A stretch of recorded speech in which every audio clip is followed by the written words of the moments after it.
This is Optimal Health Daily, episode 391. Why being good enough isn't good enough anymore. And Push-Up Domination, both by Roger Lawson of RajLawFitness.com. And I'm your narrator, Dr. Neil. Happy Monday. Welcome to another edition of Optimal Health Daily, where I read some of the best blogs covering health and fitness, just like an audiobook. Now today I have two posts from Roger Lawson.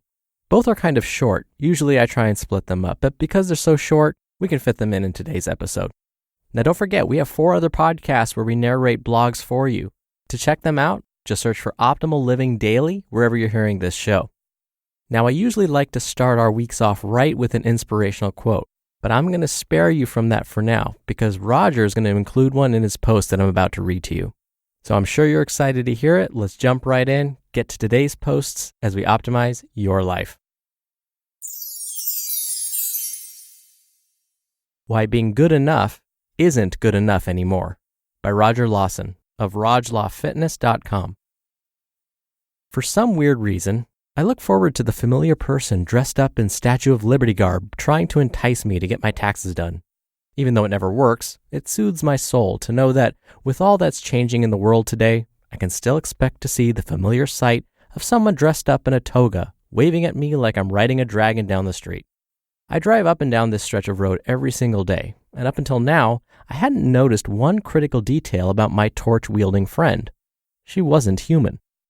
At some point down the line, whatever business that person worked for decided that they were so unnecessary to the company that they could be uprooted, eliminated, and replaced by a machine, and I didn't even notice that they went missing at all.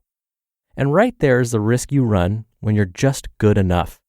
Being good enough doesn't get you noticed. Being good enough doesn't move you forward in life. Being good enough is the quickest way to ensure your downfall. As time passes, you become expendable. Today's good enough is tomorrow's obsolete, and the only way to ensure that you aren't gobbled up by the machine is to run. Run as fast as you can from good enough and towards redonkulously awesome. The closer you get towards this end of the spectrum, the less likely you are to be so easily replaced. Nobody can replace Batman because he's the best at what he does. But what about Daffodilia, who holds the power to, you guessed it, grow daffodils on command, but spends her time working at a coffee shop that she hates? Not so much. There are a ton of people who could do that. The problems that we're each facing in our lives can't be solved by being good enough. Actually, being good enough will only buy you just a little more time to sweat before the axe inevitably drops. So instead of waiting, decide to become awesome. Push against being average and challenge yourself to become better than you ever thought you could be, and you'll be rewarded for it. Quote, "To be a warrior is not a simple matter of wishing to be one. It is rather an endless struggle that will go on to the very last moment of our lives. Nobody is born a warrior, in exactly the same way that nobody is born an average man. We make ourselves into one or the other." Carlos Castañeda. Are you going to settle for just being good enough? Push-Up Domination by Roger Lawson of RajLawFitness.com. When it comes to the upper body, the push-up is the last kid picked for a game of dodgeball of the exercise world, far behind the reigning king since the beginning of time, the bench press.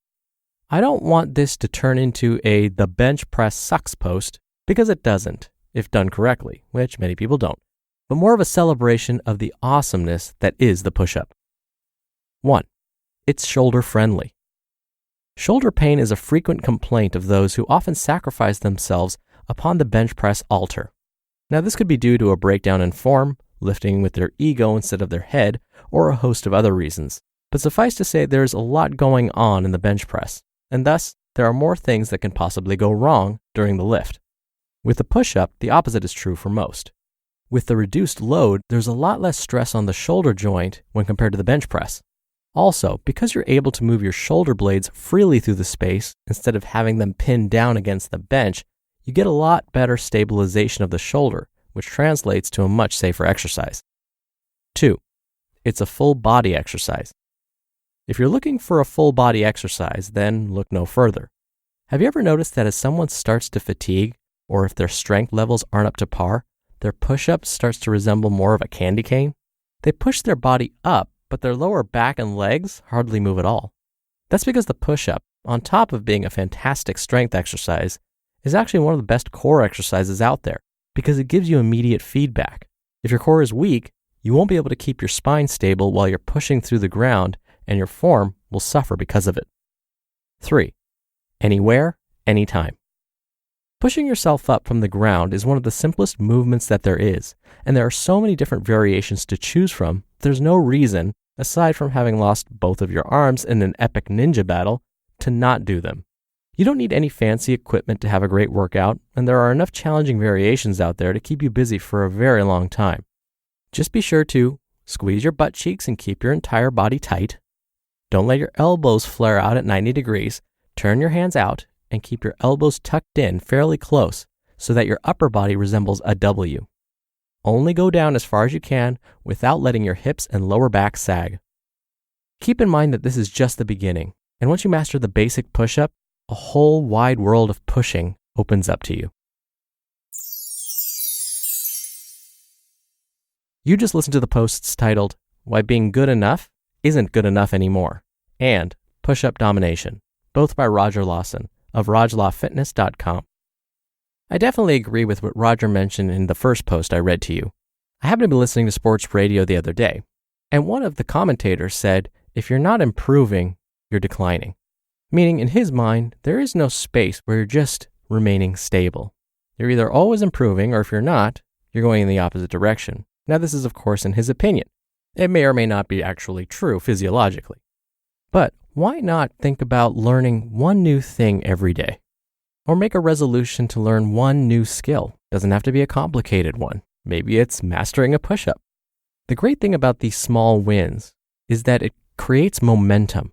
It gives you a feeling of motivation, and you start to improve something called your self-efficacy, which is the feeling that you can accomplish a task. So as you have these little wins over and over and over again, your self-efficacy starts to build, which may actually increase your self-confidence, which may help you tackle anything else on the horizon.